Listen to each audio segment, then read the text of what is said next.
everybody, and welcome to Taking Control, the ADHD podcast on rashpixel.fm. I'm Pete Wright, and right over there is Nikki Kinzer.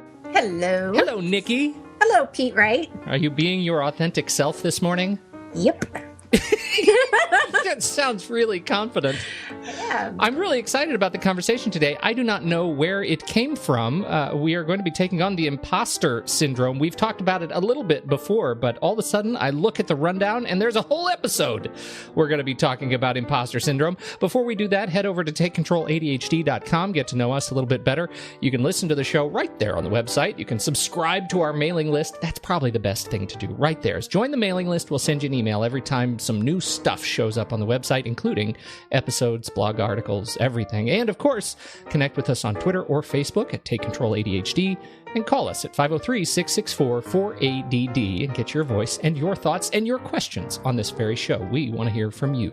Okay, we also have a very special guest today to help us talk about imposter syndrome, psychologist, faculty member at Vanderbilt University Medical Center in the Osher Center for Integrative Medicine. We have Dr. Doug Herr joining us today, all the way from Nashville. Doug. Hi, Pete. Good to hear from you, my friend. When you read that, I'm like, yes, and I'm also the ultimate imposter. You are the expert on this topic. I've lost my amateur status. That is right. That is right. Nikki, okay, so where did this topic come from on our rundown today? Why were you inspired to do a whole episode here? 3 reasons. First of all, it came up probably a couple of years ago when I was working with my own mentor coach, and we were talking through some things, and she said, well, let me ask you a question. And I'm like, okay. And she goes, well, do you feel like you're a fraud? And I'm like, what? What does that mean? So then we went through this whole conversation about maybe being a little insecure about what you know or don't know. And she didn't call it imposter syndrome, but it certainly sounds like it now that I know what the definition is. So that was kind of on a personal level. Then it came up again when I was talking to a client of mine, and she's a professor, and this was something that she was dealing with a lot, feeling like she was going to get found out, like her students were going to figure out that she didn't know as much as they thought she did, or just really, again, kind of feeling a little insecure about her position and why she was in that position and so forth. And then recently it came up again with one of my coaching groups. And the coaching group that I have right now is a younger clientele. They're in their 20s and 30s. And she did use the word imposter syndrome and wanted to talk about it.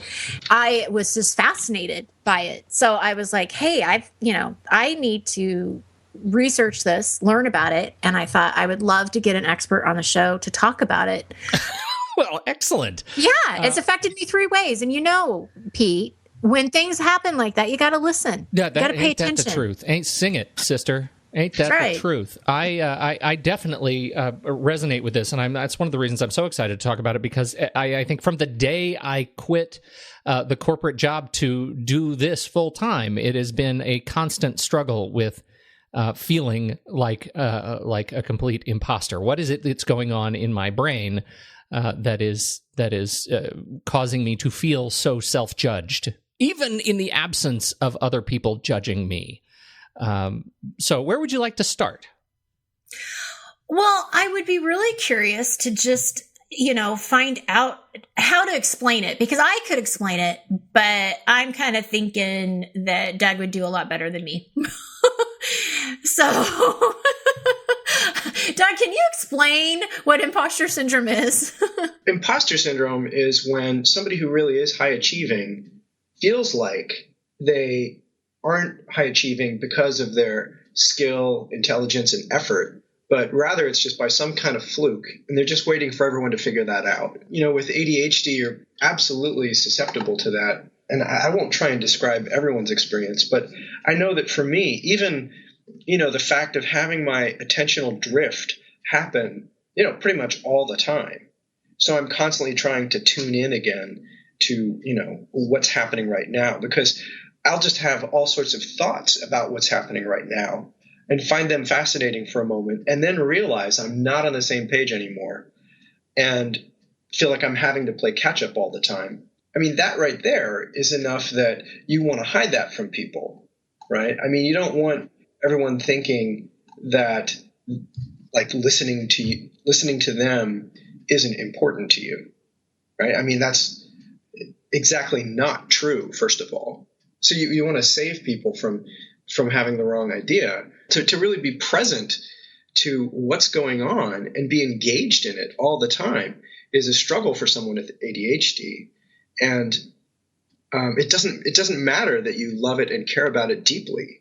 You know, there's still the tendency to just have your attention be distracted by so many things. I can't tell you, as I was like taking, the 4 minutes to prepare for this session so that I wouldn't look stupid. There had to be at least 6 different tangents that I went to explore. Yeah. Yeah, right. Well, and isn't that so much? I mean, we did a show recently, Nikki. How does this hit you? That on impulse control, and that seems like so much of kind of what we're dealing with. Like your attention drifts largely because you find it so difficult to to bring yourself back to present because there are other things that are fighting so competently for your locus of attention and awareness at that very moment. Not that you don't care about the other thing that other people are doing, but that this other thing has come up that is so important. Right. Well, and something that Doug said that really resonated with me is when he was talking about how you kind of want to hide that. Like you don't want the other people to know, or you don't want the person that you're talking to know that your mind just drifted. And that's that's hard to get around because then you start feeling ashamed or guilty about it when it's really not in your control. Well, and shame is really fundamental. And anyone who hasn't already indulged in Brene Brown's work, please go do that. Mm-hmm. And because she really brought shame to the forefront, and in charming and hilarious ways too. So she's fantastic for someone with ADHD. She keeps getting your attention again. But shame is so powerful and so toxic because it really has to do with this thing about myself that I truly cannot change. And if I think that because I have this, you fill in the blank, but in this case, attentional drift is a good way to put it, then I'm not good enough as a person. That right there is so problematic. Shame is really important because it really guides and controls us unless we have a good handle on it. And what it does is it drives our attention away from itself in the background of our minds. And that is going to make us more ADHD than ever. Well, so I want to talk more about that because what it sounds like you're saying is I'm in the middle of a situation where I'm already struggling to stay attuned to what's going on. And because I am not attuned to it, I'm shameful about it. And now I'm distracted by my own shame. Exactly. Mm-hmm. And the need to hide. All those things are sort of in orbit of one another. There are different schools of thought as to how ADHD comes about.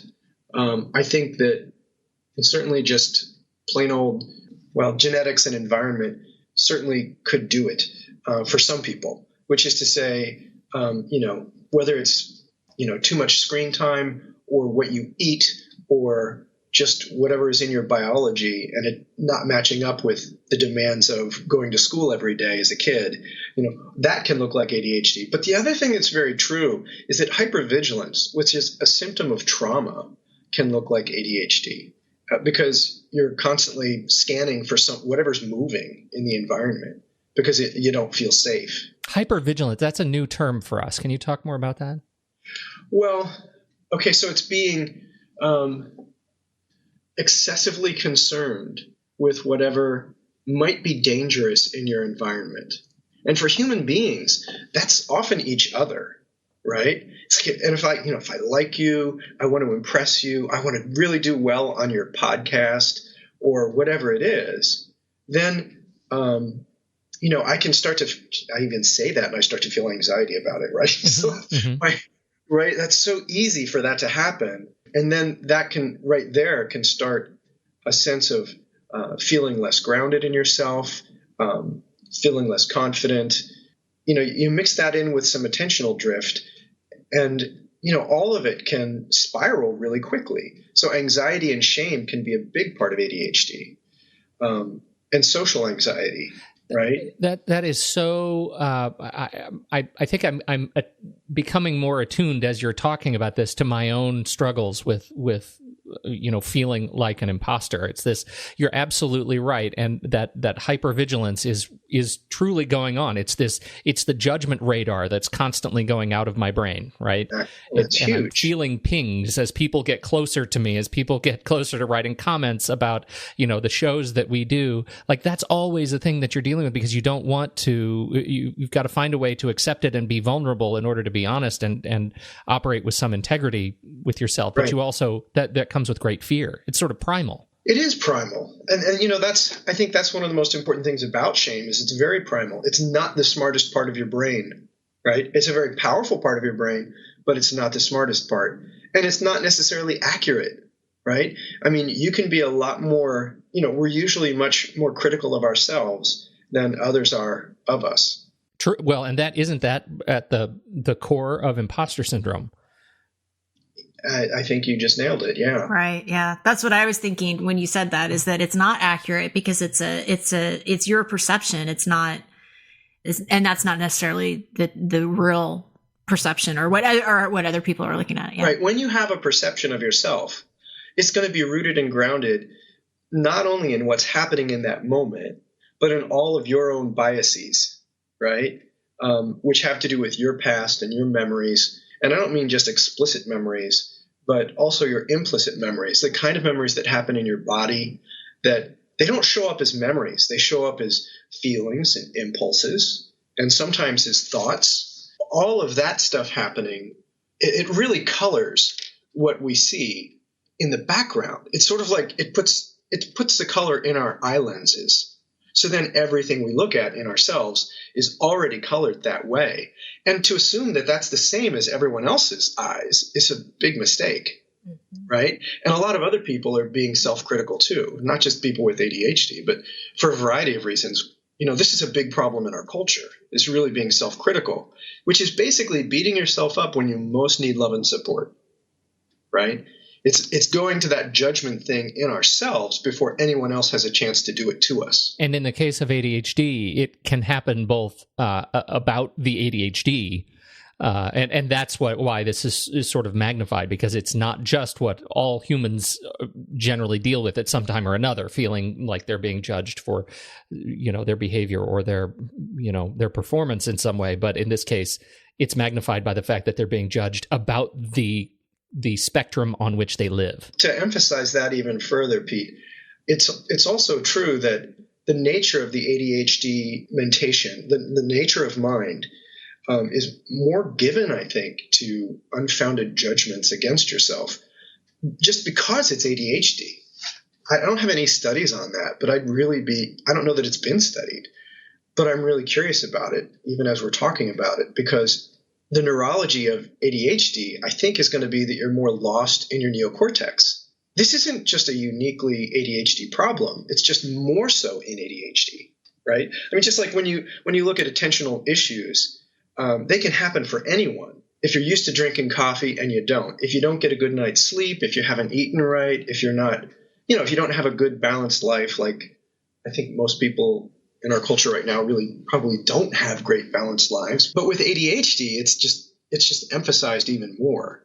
And I think that right there to me says, as people with ADHD, we need to be really vigilant about taking care of ourselves better. If you can't control your attention, then everything else you do is influenced in unfortunate ways. So what does that look like? I feel like we've got a pretty good sense of the conditions that need to be ripe for us to start kind of sabotaging ourselves, right? I mean, when we are feeling these certain ways, we start to feel that the old imposter syndrome sitting on our shoulder. But what do we do to start to deal with that place? When we want to be able to relate to the world in a better way, what is it that we need to do to lure ourselves into doing it? Yeah, I think that's a really important question because unfortunately psychology for a long time was, long on diagnosis and short on solutions. But like in this case, hopefully with your audience,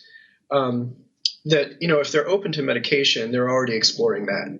And what I'd say about that is it is an exploration. I've tried a lot of medicines for ADHD and none of them really suited me. If they really helped with my attentional problems, they also gave me horrible insomnia. So I'm not saying there's a perfect solution with medication, but certainly it's an important option. For some people, it's just a lifesaver. But beyond that, that's just the beginning. It's really important that we get relational help. For example, therapy. It's really important to have someone just validate your experience. And the reason we have therapists, I think, as much as anything, it's not so much expertise as safety. In therapy, you have someone that isn't like you can admit things to them that you want to work on and not have it come back to bite you in your life, right? If you don't like them, you can fire them. But, if you start trying to get your spouse or someone at work to help you with issues that you're having, it could be used against you. So you have to be more careful with that.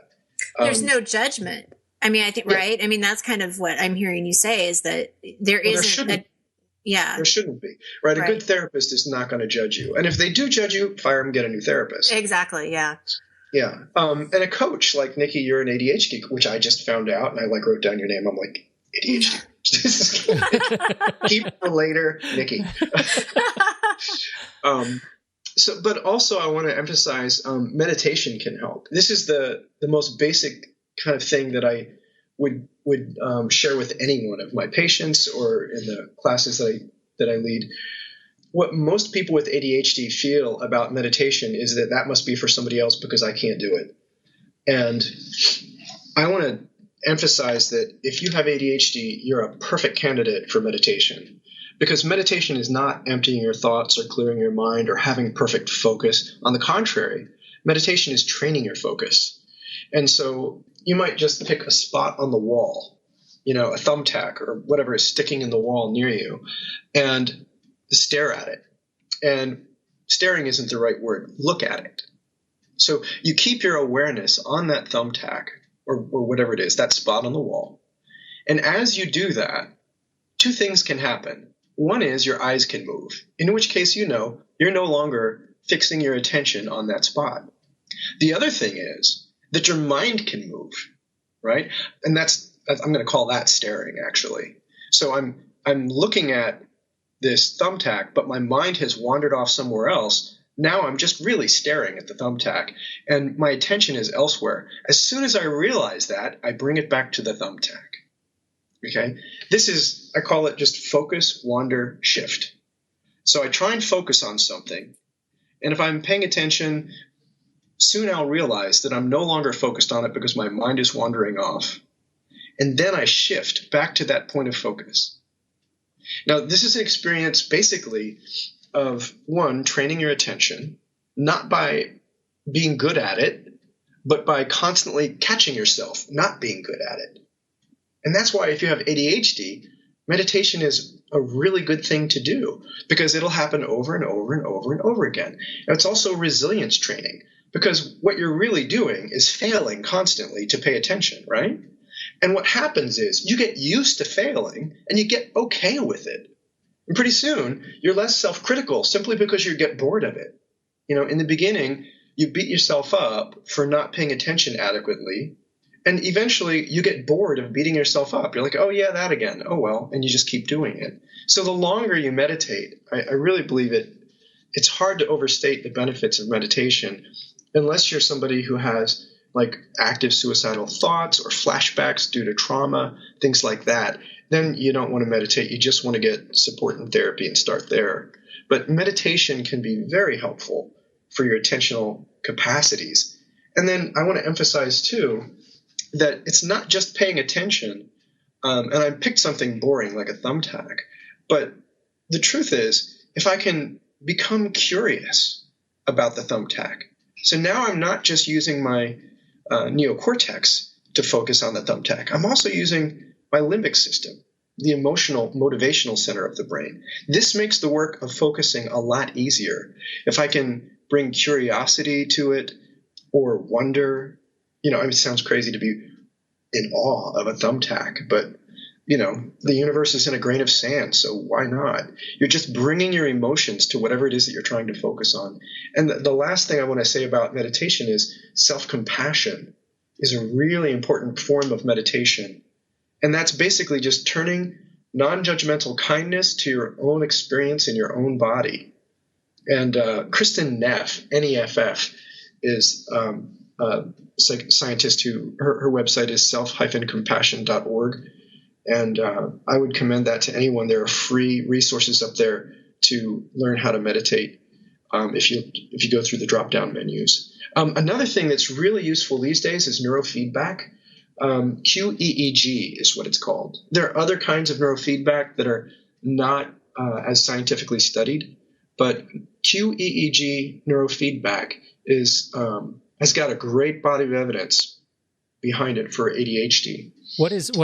Can you describe what a QEEG? So Q means EEG is just a classic old EEG, but QEEG. They use the same leads, in other words, to hook up to your brain, but Q means quantitative. So they actually do, mathematical pretest to determine what's happening in your brain, and then take very specific actions to address it.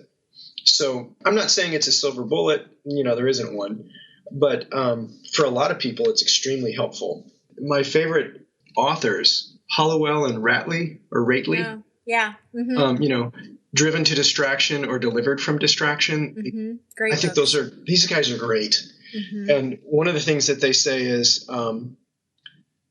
play, practice a skill, and work on mastering a skill, but start out from a place of playfulness rather than a place of pressure. And like trying to live up to your spouse's expectations is not where you want to begin. Right. You have to be able to play with it in a stress-free zone, and you can build skills that way.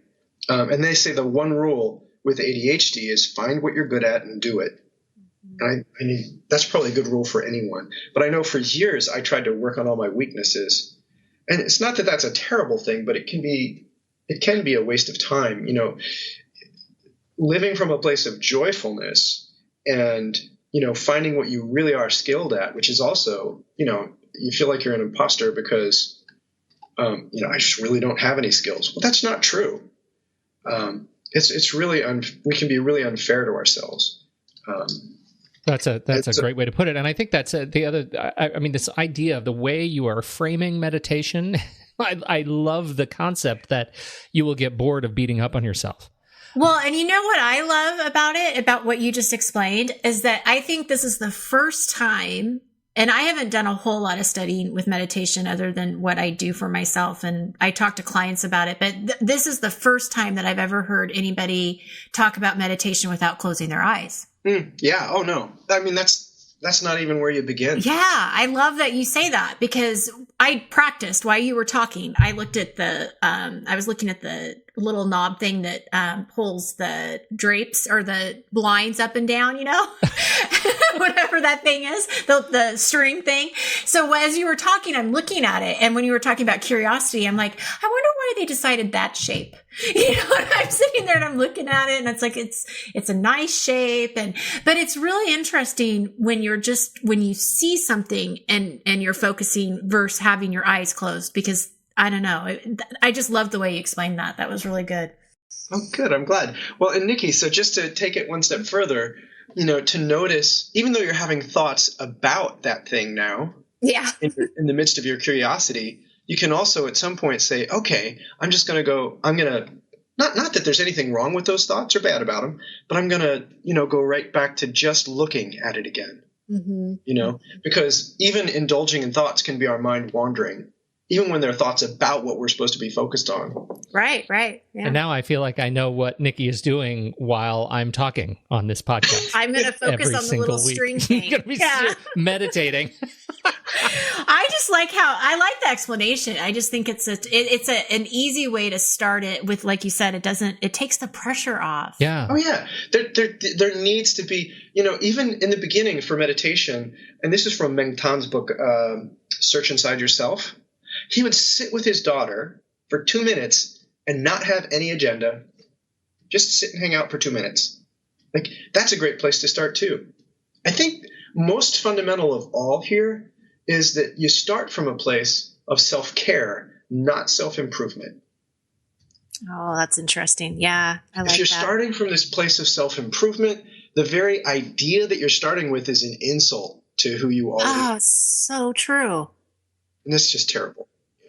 So if we start from the premise that we really are worth taking care of, this is my heart for this, it's really so important that we start from that place, not from we're a problem to be solved or, something to be fixed or trouble to be dealt with. No, that's not good enough. That's not inspiring enough. We want to start with a celebration that you're exactly what you're supposed to be. You're not supposed to be all things to all people.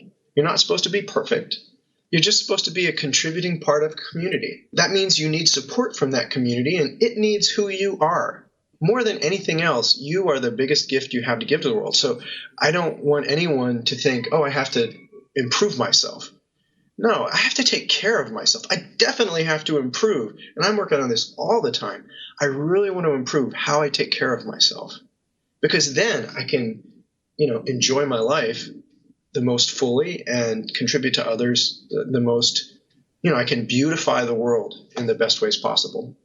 Well, and one thing I just want to add real quick, when we were talking about this in the coaching group, we certainly got onto the subject about just being authentic and knowing what your intention is. And when you have a good intention and you're not doing anything wrong, you're not trying to pull the wool over somebody's eyes, you're coming from a really good place, that's always a really good reminder when you start going down that rabbit hole of imposter syndrome is, I am being authentic. I am being who I am. It's okay not to know everything. I don't have to know everything. And this is really key too, because like I'm a, side note, which is unfortunate and very shame-based. I'm a recovering fundamentalist. So, I had this idea that I'm supposed to be perfect, and I've never met perfect, right? Not in me, not in anybody. And so the idea of really being authentic, being sincere, being who you really are as a goal would not have even occurred to me. And I feel really appreciative of the fact that, now I feel like, okay, that's my only job, is to learn how to bring exactly what I'm most passionate about into my work, so that my work is my calling, and not like I'm supposed to live up to somebody else's expectations or standards. That's not the starting place. I mean, that's an important part of life, but the starting place is, am I really being who I need to be in this world? And that's determined somewhere from within. Trying to live up to standards in school, just sitting still and listening the whole time, for someone else that might come naturally. But we get to feel like fakes from, like first grade on, because we just weren't made to sit there like that. When we're talking about imposter syndrome, when we're talking about shame and all of these things and judgment, we've talked about meditation, we've talked about self-care, which was a huge aha moment for both Pete and I.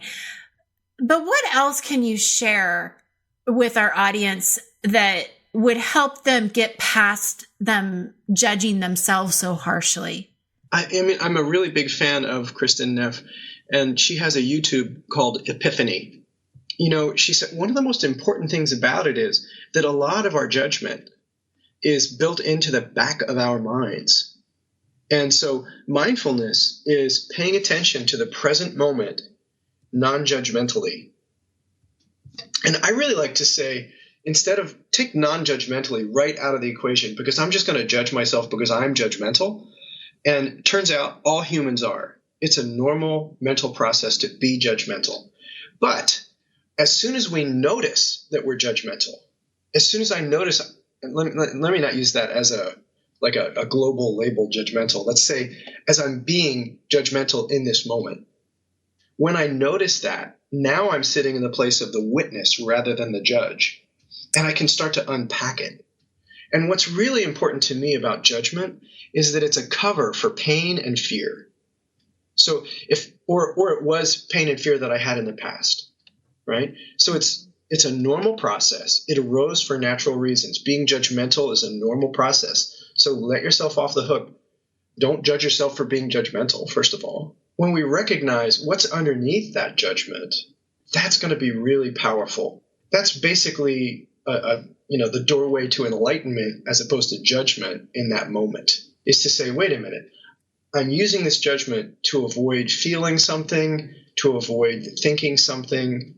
And by the way, you don't have to believe all your thoughts. They're not all true. They're just, who knows? They're artifacts of memory and ideas that your brain had when you were 4 or 5 years old or 15 years old. But you can do better than that now. So if you witness these things, realize your goal, again, it's not self-improvement. You don't have to try and change those judgments or the pain or fear that's underneath it. If you simply be present to it in a kind way and be curious about it. And that's the place where you become more self-supporting and really self-healing. It's a very self-healing process. If it becomes overwhelming, that's where you need more support. That doesn't mean you're weak. It means you're human. And that's where, good friends, other people who understand in a support group or a therapist are also very useful. Love that. Thank you so much. Oh, yeah. Thanks for the question. Okay, Pete. Now you can wrap it I don't up. want to jump in if I'm... You don't want to be impulsive? Is that what you're saying? I'm way too impulsive. I just get too excited. Well, you know what, Nikki? Seriously, this is... Wait a minute. Now it's you? And now it's me. I want Nikki to talk about what she does. Oh, they know what I do. They know what I do. I don't. Are you sure? Come on. Well, I'll tell you what. I will certainly facilitate that. But this is about you, Doug, and how you are first of all, a very old and dear friend of mine, and so I personally appreciate you being here. But I know you have offered something transformative to our listeners. So thank you for taking the time to do that with us today. Thank you, Pete. And you're very welcome. And you're a hell of a singer too. People don't know this, but old Doug, he can carry a tune. I live in Nashville now, so I don't really bandy that about because. Hey, speaking of imposter syndrome, by professionals. Boy, did you live in the wrong place for that? Yeah, no kidding. Anyway, this has been terrific. Anything else we have to talk about, Nikki? Do you have any final comments or thoughts? No, this is great. I hope you'll come back on the show sometime. Oh, me? I would love to. I'm always on the show, Doug. Who else are we talking to? Yeah. No, Pete, I hope you'll host next week. Well, I'm going to go back and listen to all the old podcasts now because I'm excited about this. Excellent. Well, maybe we can There's give you a few pointers. There are a couple. 268 of them. Yeah, we've got kind of a catalog. Okay, Anyway, well then maybe I'll listen to about 28 seconds of each one, right? There you go. representative sample. True ADHD style. Yeah, it's a perfect model behavior. Thank you so much again, Doug Herr, who is a psychologist and faculty member at Vanderbilt University in Nashville. Go find him there. You can hang out outside his office and bring him lunch. He would like that. And on behalf of Nikki Kinzer, I'm Pete Wright. Thanks, everybody. We'll catch you next week on Taking Control, the ADHD podcast.